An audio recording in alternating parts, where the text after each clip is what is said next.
Hi hello ನಮಸ್ಕಾರ ಕನ್ನಡ ಮಂದಿಗೆ. ನಾನಿವತ್ತು ಮಾತಾಡ್ತಿರೋ ಟಾಪಿಕ್ ನಮ್ಮ ನೇಗಿಲ ಒಡೆಯ ರೈತನ ಬಗ್ಗೆ. ಈಗ ಮಾತಾಡ್ತಿರೋ ವಿಚಾರಗಳು ಕಲ್ಪನೆಗಳಿಗೂ ನೈಜವಾಗಿ ಹತ್ತಿರ ಆಗುವಂತಹಗಳಾಗಿರಬಹುದು. ನಾವು ನೀವು ಕೇಳಿದ ಹಾಗೆ ರೈತನ ಜೀವನ ಒಂಥರ ಓಸಿ ಆಟಿದ್ದಂಗ. ರೈತ ಬೆಳೆದ ಬೆಳೆಗೆ ಸರಿಯಾದ ಬೆಲೆ ಸಿಗುತ್ತೆ ಅನ್ನೋ ಭರವಸೆನೇ ಇರೋದಿಲ್ಲ. ಇತ್ತೀಚಿನ ದಿನಗಳಲ್ಲಿ ಏನಾಗ್ಬಿಟ್ಟತಿ ಅಂದ್ರ ನಮ್ಮ ರೈತ ಮಾಡ್ಕೊಂಡು ಬಂದಿರೋ ಕೃಷಿ ಕೂಡ ಬಿಸಿನೆಸ್ ತರ ಆಗ್ತಾ ಐತೇನೋ ಅನ್ನಿಸ್ತಿದೆ. ಒಂದ್ ಲೆಕ್ಕದಲ್ಲಿ ನಮ್ಮ ರೈತರು ಕೂಡ ಸಣ್ಣ ಸಣ್ಣ ಬಿಸಿನೆಸ್ ಮನ್ಗಳು ಆಗಿ ಬದಲಾಗ್ತಾ ಇದಾರೇನೋ. ಈ ಬಿಸಿನೆಸ್ ಮನ್ಗಳು ಏನ್ ಮಾಡ್ತಾರಂದ್ರ ರೊಕ್ಕ ಹಾಕ್ತಾರ, ರೊಕ್ಕ ದುಡಿತಾರ.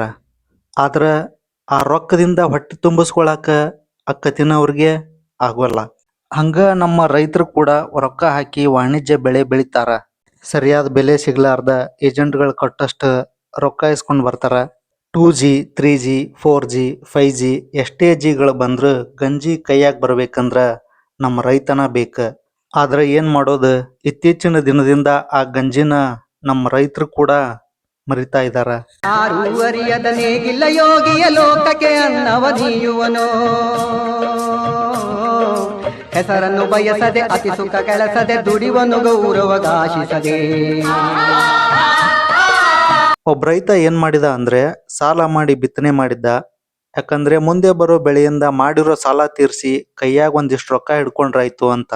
ಆದ್ರೆ ನಮ್ಮ ರೈತನ ಹಣೆ ಬರ ಸರಿ ಇರ್ಲಿಲ್ವೇನೋ ಅದ ಅಂತಾನೆ. ನಮ್ಮ ರೈತನ ಹಣೆ ಬರ ಯಾವಾಗ ಚಲೋ ಐತಿ ಅಂತ. ಪಾಪ ಆ ವರ್ಷ ಏನಾಯ್ತು ಅಂದ್ರೆ ರೈತ ಬಿತ್ತಿದ ಭೂಮಿ ಕೈ ಹಿಡಿಲೇ ಇಲ್ಲ. ಯಾಕಂದ್ರ ಆ ವರ್ಷ ಸರಿಯಾದ ಮಳೆ ಬರ್ಲೇ ಇಲ್ಲ.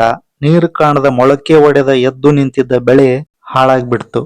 ಹಿಂಗೆ ಒಂದಿನ ವ್ಯವಸಾಯ ಮಾಡಿದ್ದ ರೈತ ಕೈಯಲ್ಲಿ ₹1 ಇಲ್ದ ಮನೆ ಹೊರಗ ಚಾವಣ್ಯಾಗ ಕೂತ್ಕೊಂಡಿದ್ದ.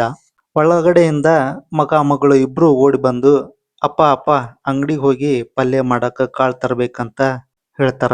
ಸಿಟ್ಟಲ್ಲಿದ್ದ ಅಪ್ಪ ಗದರಿಸ್ತಾ, ಹೊಕ್ಕಿರ್ನ ಅತ್ಲಾಗ ನಾನ ಕೈಯಾಗ ₹1 ಇಲ್ದ ಕುಂತನಿ, ಕಾಳಂತ ಕಾಳ ಇವ್ರಿಗೆ ಅಂತ ಹೇಳ್ತಾನ.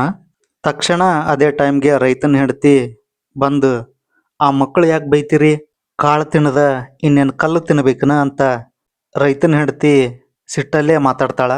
ಪಾಪ ರೈತರ ಏನ್ ಮಾಡ್ಬೇಕು, ಸರಿಯಾದ ಮಳಿ ಬರ್ಲಾರ್ದ ಬೆಳೆ ಬೆಳೆದಿಲ್ಲ, ಕೈಯಾಗ ನೋಡಿದ್ರ ₹1 ಇಲ್ಲ. ಮತ್ತೆ ಆ ರೈತನ ಹೆಂಡತಿ ಮರಗ್ತಾ, ರೀ ಸರ್ಕಾರ ಕೊಟ್ಟಿರೋ ರೇಷನ್ ಅಕ್ಕೇನೋ ಐತಿ, ಆದ್ರ ಅನ್ನದಾಗ ಹಾಕೊಂಡು ತಿನ್ನಕ ಮನ್ಯಾಗ ಎಣ್ಣೆ ಖಾರನೂ ಇಲ್ಲ ಅಂತ ಹೆಂಡತಿ ಹೇಳತ್ಲೆ ಆ ರೈತ ಎದ್ದು ತಕ್ಷಣ ಒಳಗೆ ಬರ್ತಾನ. ಆ ರೈತನ ಅಪ್ಪ ಅಡಿಕೆಯಲ್ಲಿ ಹಾಕೊಂಡು ಒಳಗಡೆ ಪಡಸಲಿ ಒಳಗ ಕುಂತಿರ್ತಾನ. ರೈತ ಅಪ್ಪನ ಹತ್ರ ಬಂದು, ಅಪ್ಪ ಮನ್ಯಾಗ ಪಲ್ಯ ಮಾಡಕ ಕಾಳು ಕಡಿ ಏನಿಲ್ಲ, ಅಂಗಡಿಗೆ ಹೋಗಿ ಕಾಳು ತರ್ತೀನಿ, ₹100 ಇದ್ರ ಕೊಡು ಅಂತಾನ. ಆಗ ಆ ರೈತನ ತಂದೆ ವೃದ್ಧಾಪ್ಯ ವೇತನದ್ದು ತಿಂಗಳ ಒಂದು ₹700 ಬರ್ತಿರ್ತೈತಿ. ಅದ್ರಾಗ ಇಟ್ಕೊಂಡಿದ್ರಾಗ ₹100 ತೆಗೆದು ಕೊಡ್ತಾನ. ಆ ರೈತನ ತಂದೆ ತಾಳ್ಮೆಯಿಂದ ಹೇಳ್ತಾ, ಹಿಂಗೆ ಹೇಳ್ತೇನೆ ಅಂತ ಬೇಜಾರಾಗಬೇಡ, ಇರೋದೆರಡು ಎಕರೆ ಹೊಲ, ಹೊಲದಾಗ ಏನು ವಾಣಿಜ್ಯ ಬೆಳೆ ಬಿತ್ತತಿ ಅಲ್ಲ, ಅದ್ರಾಗ ಮ್ಯಾರ್ಯಾಗ 4 ಸಾಲು ಯಾವರ ಕಾಳು ಕಡಿ ಬಿತ್ತಿದೆ ಅಂದ್ರ ವರ್ಷಾನುಗಟ್ಲೆ ಮನ್ಯಾಗ ಎಲ್ಲಾರು ತಿಂತೀವಿ, ನಾವಲ್ಲ ಸಂಬಂಧಿಕರಿಗೆ ಕೊಟ್ಟು ಕಳಿಸ್ತೀವಿ. ಆದ್ರ ಆಸೆಗೆ ಬಿದ್ದು ವಾಣಿಜ್ಯ ಬೆಳೆ ಮಾಡಿ ಅದ್ರ ರೊಕ್ಕ ಕೈಯಾಗ ತಂದ್ರ ಅದ ರೊಕ್ಕ ತಗೊಂಡ ಸಂತಿ ಮಾಡಕ್ ಹೊರಗೆ ಹೋಗ್ಬೇಕಾಕತಿ. ಅಷ್ಟ ಅಲ್ಲ, ಈ ಮಳಿ ಬರ್ದ ಬೆಳಿ ಹಾಳಾದ್ರ 4 ಸಾಲ್ ಮ್ಯಾರ್ಯಾಗ ಹಾಕಿದ ಕಾಳು ಕಡಿಯೊಳಗ ಆರಾಮಾಗಿ ಜೀವನ ಮಾಡ್ತೀವಿ ಅಂತ ಆ ರೈತನ ತಂದೆ ಹೇಳಿದ್ರ.